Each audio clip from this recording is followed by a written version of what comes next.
नमस्कार, मेरा नाम डॉक्टर शशिकेश कुमार गोंड है और मैं असिस्टेंट प्रोफेसर हूँ काशी हिंदू विश्वविद्यालय से संबद्ध वसंत कन्या महाविद्यालय के इतिहास विभाग में। और आपका स्वागत है मेरे इस कोर्स में, जिसका विषय है the economic history of modern India and the British Raj. इस कोर्स के हम दूसरे मॉड्यूल में हैं, जिस मॉड्यूल का टाइटल है the economic exploitation, it's mechanism, magnitude and effects, agrarian conditions. और इस मॉड्यूल का ये तीसरा व्याख्यान है।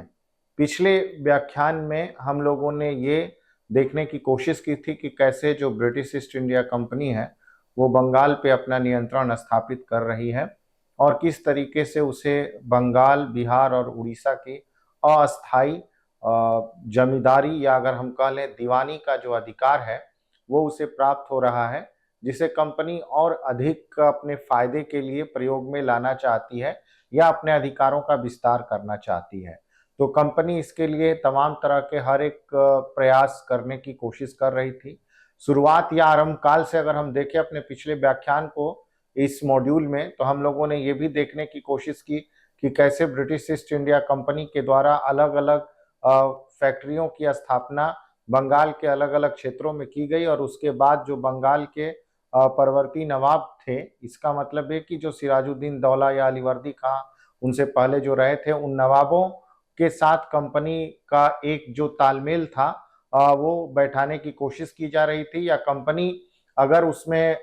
सफल ना हुई बातचीत के माध्यम से, तो भी कंपनी जो है, अगर हम देखें तो युद्धों के माध्यम से उस पर नियंत्रण करने की कोशिश करती है। जिसमें से पिछले व्याख्यान में हम लोगों ने देखा कि कैसे जो एक युद्ध हुआ, प्लासी का युद्ध 1757 में, जो बंगाल के तत्कालीन नवाब सिराजुद्दौला और अंग्रेजों की जो ब्रिटिश ईस्ट इंडिया कंपनी थी उसकी सेना का नेतृत्व लॉर्ड क्लाइव कर रहा था, उसने कैसे जो है जीत हासिल की और मीर जाफर सत्ता में आया। मीर जाफर के सत्ता में आने और अंग्रेजों के बढ़ते हुए लालच के परिणाम स्वरूप ही हम लोगों ने देखा कि कैसे जो मीर जाफर के दामाद है मीर कासिम वो भी इस कॉन्स्पिरेसी या कह लीजिए कि षड्यंत्र में शामिल होता है और कंपनी के साथ अलग तरीके से वो बातचीत शुरू करता है। और इसी बातचीत का परिणाम था कि 1760 आते आते ब्रिटिश ईस्ट इंडिया कंपनी और मीर कासिम के बीच की जो प्रगाढ़ता है वो बढ़ती चली गई। इसमें कंपनी का साथ जो है अलग अलग साहूकार दे रहे थे, या वो प्रसिद्ध व्यक्ति जो उस समय बंगाल में थे, जैसे राय दुर्लभ या अमीन चंद्र, जिनका जिक्र पिछले व्याख्यानों में किया। कंपनी इन सब चीजों के पीछे का एकमात्र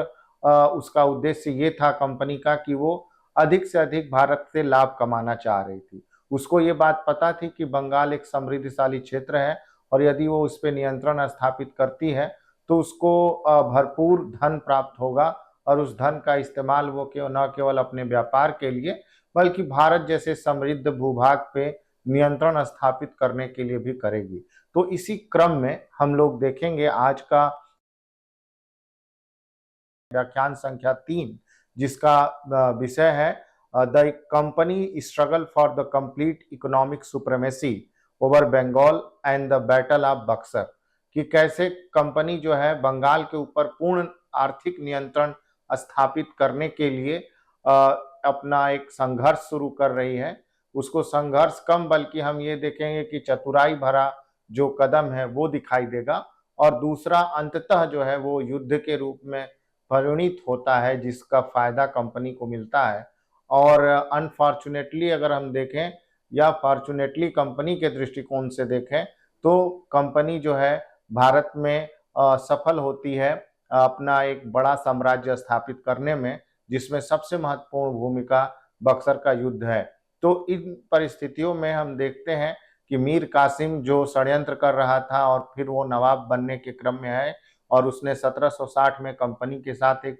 समझौता किया और उस समझौते के परिणाम स्वरूप ही कंपनी ने मीर जाफर को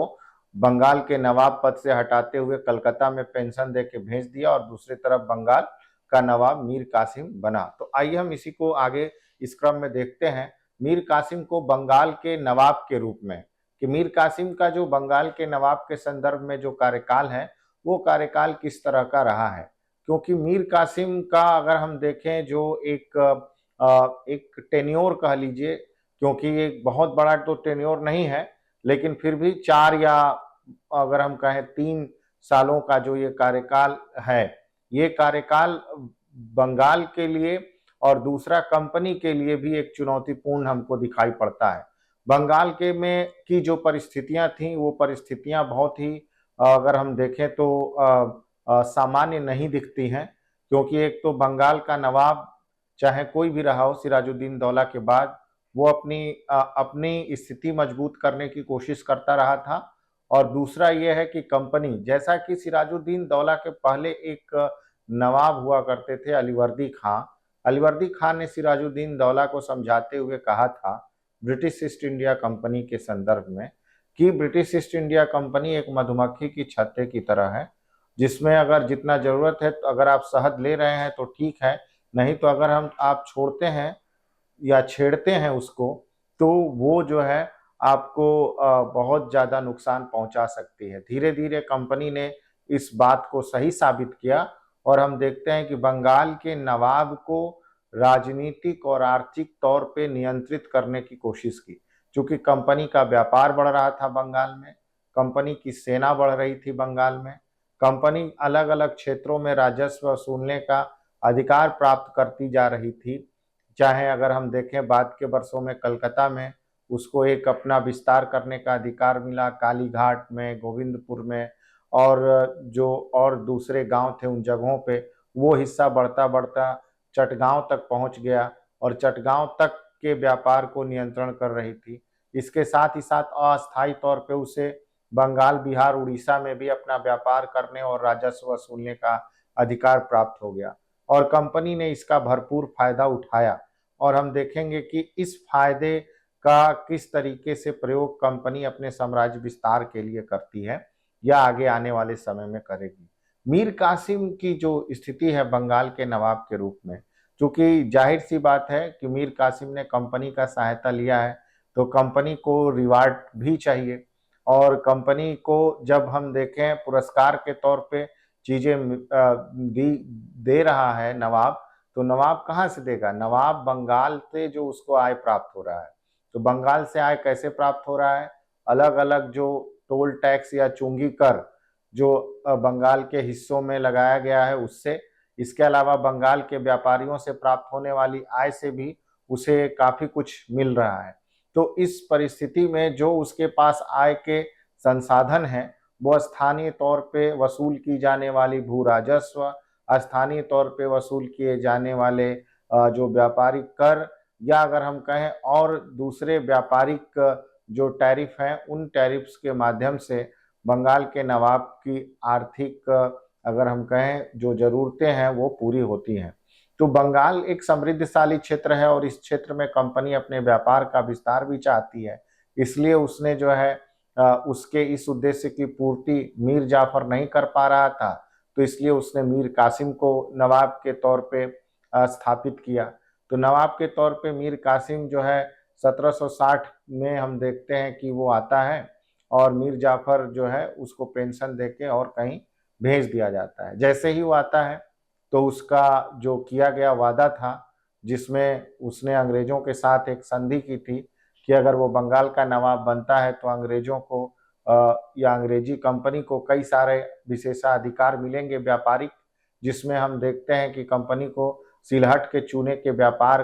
का एक तरीके से आधा अधिकार प्राप्त हो गया। इसके अलावा चटगांव तक के का जो व्यापार है या जो क्षेत्र है वहाँ राजस्व वसूल करने का अधिकार उसको मिल गया। साथ ही कंपनी ने अपने फायदे के लिए भी कई सारे ऐसे जो नियम हैं उस संधि में जोड़ा। जैसे अगर आपको पिछला व्याख्यान याद हो तो उसमें एक बहुत महत्वपूर्ण बात जोड़ी गई थी कि कंपनी का जो दोस्त और दुश्मन होगा वो बंगाल के नवाब का भी दोस्त और दुश्मन होगा। तो ये अपने आप में एक बहुत बड़ी बात थी जो ये दिखाता है कि कंपनी जो है बंगाल के नवाब की संप्रभुता या निर्णय लेने की क्षमता को भी नियंत्रित कर रही थी, जो उसके लिए एक काफी फायदे का सौदा साबित हो रहा था। वो कंपनी की प्रभावशाली अगर हम देखें पहुंच या संस्थागत मजबूती को दिखाता है। चूंकि कंपनी बहुत पहले ही सैन्य सेना बनाने का अधिकार ले चुकी थी, दुर्ग स्थापित करने का अधिकार ले चुकी थी, तो ये भी एक महत्वपूर्ण हिस्सा है। इसलिए जब मीर जाफर 1760 में बंगाल का नवाब बनेगा, तो बंगाल के नवाब बनने के साथ ही साथ वो इन चीज़ों को भी या अपने किए गए वादे को भी निभाएगा, और वो जैसे ही नवाब बनता है, कंपनी के कई सारे अधिकारियों को जो जिन लोगों ने उनको उस समर्थन दिया था, उस समर्थन के ऊपर अगर हम देखें तो पुरस्कार दिया। जैसे अगर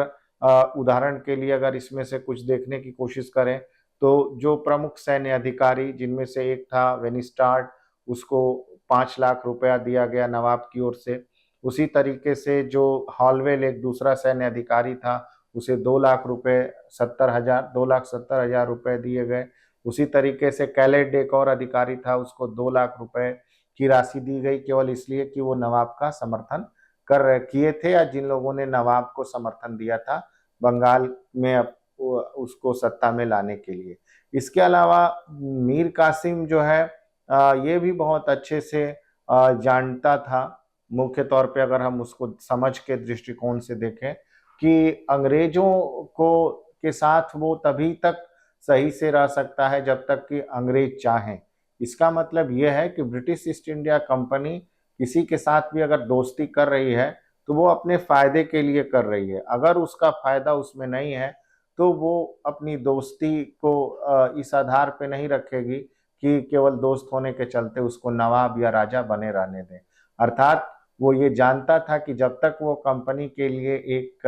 सोने की अंडा देने वाली मुर्गी के तौर पे रहेगा, यानी समय समय पे कंपनी को व्यापारिक लाभ पहुंचाता रहे, उसे गिफ्ट देता रहे, या राजस्व के अधिकार देता रहे, या और दूसरी सहायता प्रदान करता रहे जिससे कंपनी को लाभ हो, तब तक तो वो नवाब बना रहेगा। लेकिन अगर कंपनी के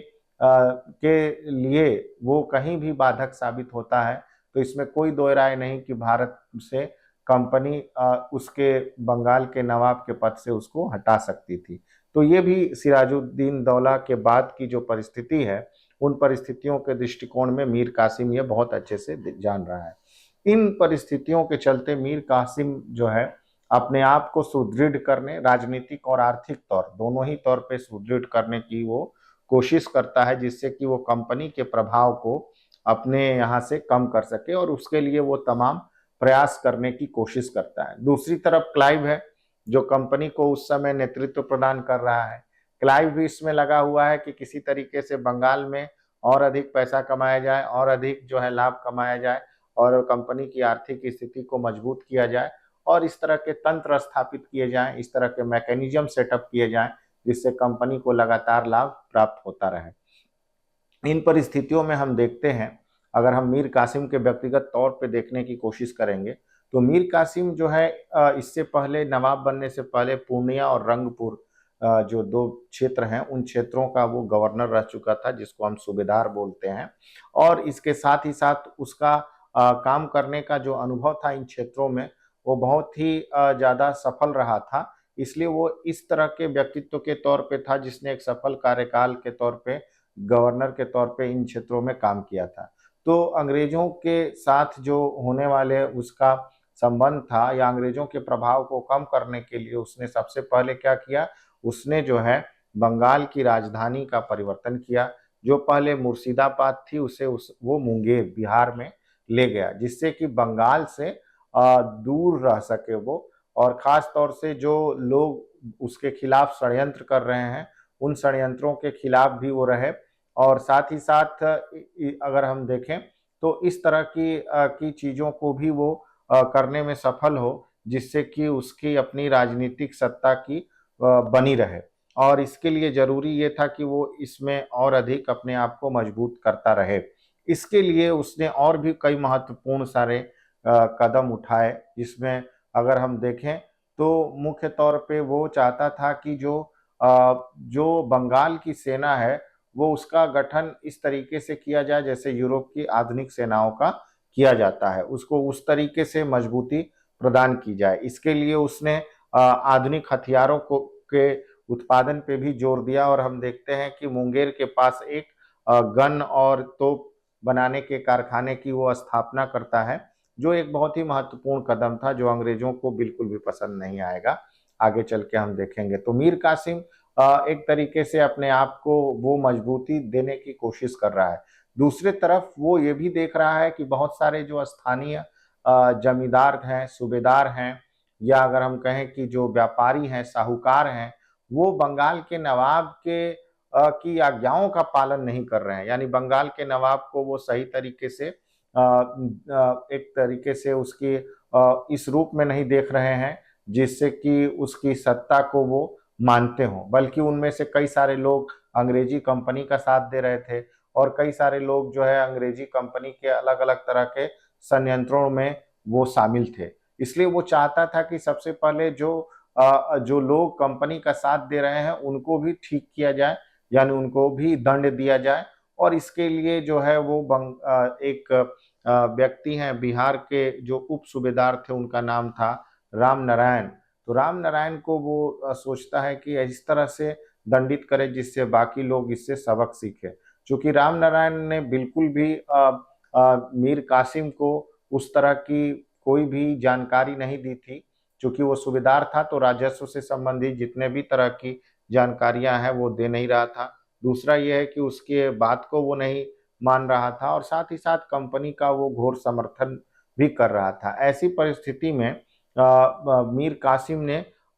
एक कदम उठाया। सबसे पहले तो उसने बंगाल के उप सूबेदार राम नारायण को उसके पद से हटाया। दूसरा ये है कि आगे चल के उसकी हत्या कर दी गई, जिससे कि लोगों में ये संदेश जाए कि बंगाल का नवाब एक बहुत ही मजबूत व्यक्ति है और साथ ही साथ अगर कोई उसके रास्ते में आएगा तो उसका भी यही स्थिति होगा। और ये कंपनी को भी एक संदेश देने की कोशिश की कि अगर कंपनी इस तरह की गतिविधियों में शामिल होती है या वो नवाब के खिलाफ इस तरह के स्थानीय संयंत्रों को या संयंत्रकारियों को खड़ा करती है तो नवाब उस पर भरपूर कार्रवाई करेगा। तो अगर हम देखें तो मीर कासिम बंगाल के नवाब के रूप में भले ही शुरुआती दौर में अपने किए गए वादे के अनुसार कंपनी को आर्थिक लाभ पहुंचा रहा है या उसको सुविधाएं प्रदान कर रहा है, लेकिन दूसरे तरफ वो एक चतुर राजनीतिज्ञ की तरह अपने आप को भी मजबूत करने की कोशिश कर रहा है। जैसे उसने अलग से अपनी राजधानी का परिवर्तन किया, जहाँ कलकत्ता से जहाँ से षड्यंत्र हो रहे थे या होते रहे थे नवाबों के खिलाफ, या कंपनी अपने लिए इस तरह के लोगों को समर्थन देती रहती थी जो नवाब के खिलाफ षड्यंत्र कर सकें, तो उससे उसने अपनी राजधानी को मुर्शिदाबाद ले आया। माफ कीजिएगा, मुर्शिदाबाद से मुंगेर ले आया और मुंगेर के ही पास उसने अपने सेना के लिए अत्याधुनिक जो बंदूकें थी उनके निर्माण के लिए कारखाने की स्थापना भी की और साथ ही साथ आर्थिक तौर पे सुधार लाने की भी वो कोशिश कर रहा है। मतलब प्रशासकीय दृष्टिकोण से जो व्यक्ति उसके प्रशासन की अवमानना कर रहा है, उन ऐसे व्यक्तियों को भी वो दंडित करने की कोशिश करता है। राम नारायण उसका एक उदाहरण है, जो बंगाल का उप सूबेदार था। ऐसी स्थिति में अगर हम देखें तो मीर कासिम जो है मुख्य तौर पे आर्थिक तौर पे भी बंगाल की स्थिति को सुधारने की कोशिश करेगा या और मजबूत करने की कोशिश करेगा, जो धीरे धीरे कंपनी के आने के बाद से या कंपनी के हस्तक्षेप से कम हो रही थी। क्योंकि बंगाल एक मुख्य तौर पे इस तरह का प्रदेश है, जो प्रदेश अगर हम देखें तो समृद्धशाली है, जिसका मैं बार बार जिक्र कर रहा हूँ। आर्थिक तौर पे अलग अलग तरह के हस्तशिल्पी हैं वहाँ, व्यापारी हैं वहाँ पे, कपड़ों का उत्पादन हो रहा है, मसालों का उत्पादन हो रहा है और पूर्व के एक प्रमुख बंदरगाह या आर्थिक केंद्र के रूप में वो विकसित है। इसका मतलब यह है कि जो बंगाल पे नियंत्रण स्थापित करेगा वो पूर्व और उत्तर भारत में अपना नियंत्रण स्थापित कर सकेगा। कंपनी भी इस तरह की चीज़ों से बहुत परिचित हो रही थी, क्योंकि वो भारत के बारे में बहुत नहीं जान रही है, इसलिए वो स्थानीय तौर पे भी अपने आप को मजबूत कर रही है। जैसे बंगाल का वो सर्वेक्षण करा रही है, बंगाल में स्थानीय स्तर पे कौन कौन से ऐसे प्राकृतिक संसाधन है जिसका उपयोग कंपनी कर सकती है, उसका भी वो सर्वेक्षण करा रही है। या ऐसे लोगों का वो कंपनी की सेवा में रख रही है जो इस तरह की चीज़ों में रुचि रखते हों और अपनी रिपोर्ट बना के वो कंपनी को दें, जिससे कि कंपनी को आर्थिक फायदा हो सके। तो ये एक तरीके का आर्थिक और राजनीतिक नियंत्रण का जो कशमकश है वो हमें बंगाल में दिखाई पड़ता है और इसका प्रभाव जो है मीर कासिम के कार्यकाल में भी स्पष्ट तौर पे दिखेगा। मीर कासिम, जैसा कि मैंने बताया, वह संतुष्ट था अपने उन मातहतों से जो उसकी बात नहीं मान रहे थे या जिन लोगों ने कंपनी को साथ दिया। ऐसी कंडीशन में उसने जो है एक तो ऐसे जो लोग थे उनके ऊपर उसने टैक्स लागू किए, खास तौर से उन लोगों के ऊपर जो आर्थिक तौर पे घोटाले कर रहे थे। और दूसरा ये है कि पुराने टैक्स को जिन लोगों ने देने से मना कर दिया था, उनके लिए ये भी कहा गया कि वो पुराने टैक्स का 3/32 जो हिस्सा है वो दें। और इसके साथ ही कुछ नए कर भी उसके द्वारा लगाए गए, जिनमें से एक कर था खिजरी जमा, जो नवाब के द्वारा मुख्य तौर पे लगाया गया। तो ये जो एक तरीके का आर्थिक सुधार था, चाहे वो कर को व्यवस्थित करने का या ऐसे अधिकारियों को दंडित करने का जो भ्रष्ट हों और उनसे कर वसूलने का, इसने कंपनी के लिए एक तरीके का अलर्ट था या कंपनी को के लिए एक सावधान करने का तरीका था। और इसलिए मीर कासिम के प्रति जो है कंपनी धीरे धीरे सावधान होने लगी उसके उठाए गए कदमों से। और आगे चल के यही कंपनी और नवाब के बीच एक संघर्ष का मुख्य कारण बनता हुआ दिखाई देगा। तो अगर हम देखें खास तौर से राजनीतिक जो हलचल हो रही थी उस समय, उसके पीछे का एक बहुत बड़ा कारण ये भी था कि मीर कासिम अब की जो राजनीतिक महत्वाकांक्षाएं थी वो ये भी थी कि वो कंपनी को केवल भारत से ही नहीं बल्कि कंपनी को इतना कमजोर कर दे कि कंपनी भारत से बाहर हो जाए और अपने आप को राजनीतिक तौर से वो मजबूत भी करने की कोशिश कर रहा था। इन्हीं परिस्थितियों में एक और चीज जो बहुत महत्वपूर्ण थी वो ये थी कि कंपनी का जो सिस्टम था, कंपनी अपने आप ही एक तरीके की व्यवस्था या सिस्टम की तरह काम कर रही थी। एक ऐसी व्यवस्था जिसको कंपनी ने खुद जन्म दिया था। अगर हम देखें तो कंपनी अपने क्षेत्रों में राजस्व वसूल कर रही है, मुक्त व्यापार कर रही है। इवन वो यहाँ तक वो अपना स्थानीय बाजार को या स्थानीय समाज के ऊपर नियंत्रण है कि कई बार तो वो स्वयं का न्यायालय भी चला रही है और उनके माध्यम से अपने झगड़ों का निपटारा कर रही है, जो सीधे सीधे नवाब की अवहेलना है। इसके अलावा कंपनी को 1717 में मुगल बादशाह फारूक शेर से एक दस्खत मिला था। दस्खत कह लीजिए एक तरीके का साइंड पास टाइप का है, जिसका जिसको दिखा के वो अपना व्यापार में जो लगने वाला टैक्स है उससे वो लोग बच सकते थे। कंपनी इसका भरपूर फायदा उठाएगी और इसका दुरुपयोग भी करेगी। कई बार तो वो इस हद तक पहुंचती थी कि कंपनी के लिए वो दिया गया फरमान जो कर मुक्ति का था दस्खत, उसका उपयोग जो है उसके निजी कर्मचारी भी करते थे। और कई बार निजी कर्मचारियों के द्वारा उस दस्खत को स्थानीय व्यापारियों को बेच दिया जाता था और उससे भी पैसे कमाए जाते थे, जिससे स्थानीय व्यापारी जो है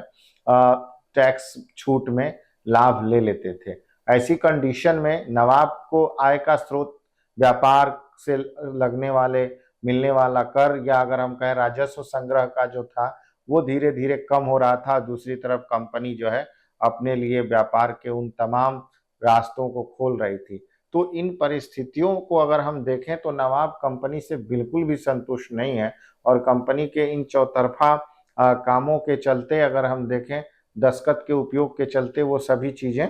करती रही थी। इसी परिस्थिति को देखें तो पता चलता है कि कैसे जो है मीर कासिम आगे कंपनी और उसके साथ जो संबंध है वो संबंध जो है एक बराबर स्तर पे नहीं रह पा रहे हैं। इन परिस्थितियों को अगर हम ध्यान से देखें तो ये परिस्थितियां आगे चल के मुख्य तौर पे कंपनी और बंगाल के नवाब के बीच के संघर्ष का कारण बनती है। और नवाब जो है 1763 तक कंपनी के साथ ऐसे कई छोटे बड़े अगर हम देखें युद्ध या झड़पें लड़ चुका था, जो कि कंपनी और नवाब की सेना के बीच हुई थी। इसी में से 1963 के अंत में एक और झड़प हुआ था, जिस झड़प के बाद वो जाता है सीधे जो है अवध के नवाब के पास सैनिक सहायता मांगने के लिए। और अवध के नवाब और वो जो मीर कासिम है वो मिलके जो है मुगल बादशाह जिनका नाम शाह आलम, उनके पास जाते हैं और ये तीनों मिलके एक ऐसी योजना का निर्माण करते हैं जो योजना आगे चल के भारत में एक युद्ध को जन्म देगी और उस युद्ध का नाम होगा बक्सर का युद्ध। तो इन तीनों की संयुक्त सेनाओं ने मिलकर कंपनी के खिलाफ युद्ध की घोषणा कर दी, लेकिन यह युद्ध बहुत लंबे समय तक नहीं चल सका। जबकि नवाब और जो है मुगल बादशाह और दोनों नवाबों की सेना की संख्या 40,000 थी, वहीं कंपनी की संख्या लगभग 8,000 के आसपास थी। इन सब होने के बावजूद कंपनी जो है इस युद्ध को जीतती है, जो भारतीय इतिहास में एक बहुत निर्णायकारी युद्ध के तौर पे देखा जा सकता है, क्योंकि इस युद्ध के जीतने के बाद कंपनी का बंगाल पे पूर्णतः एक न केवल अगर हम देखें तो आर्थिक वर्चस्व साबित होगा, बल्कि आगे चल के राजनीतिक वर्चस्व भी साबित होगा या सफल होगा। तो ये कंपनी बक्सर के युद्ध में जो जीत हासिल करती है, उस जीत ने कंपनी के उत्तर भारत में साम्राज्य विस्तार के दरवाजे खोल दिए, आर्थिक तौर पे भारत में नियंत्रण स्थापित करने के उसके दरवाजे खोल दिए। और कंपनी की इस सफलता ने भारत में जो एक राजनीतिक स्थानीय प्रतिरोध था, उस प्रतिरोध को भी खत्म कर दिया और उन सभी लोगों को एक तरीके से कंपनी के ऊपर निर्भर कर दिया। जैसे मुगल बादशाह शाह आलम द्वितीय कंपनी के ऊपर निर्भर हो गया और बाकी दो नवाब जो बड़े सूबों के नवाब थे, उन नवाबों की निर्भरता भी इसके ऊपर स्थापित हो गई और कंपनी कलकत्ता के बाहर अपने साम्राज्य विस्तार करने में सफल हुई। आगे हम देखेंगे कि कैसे जो कंपनी है वो कंपनी अपने जो है आर्थिक और राजनीतिक जो अधिकार है उसका उपयोग करते हुए एक नए अर्थतंत्र को जन्म देगी और वह अर्थतंत्र कंपनी के लिए एक फायदेमंद सौदा साबित होगा और वही आगे चल के शोषण का एक माध्यम बनेगा। बहुत बहुत धन्यवाद।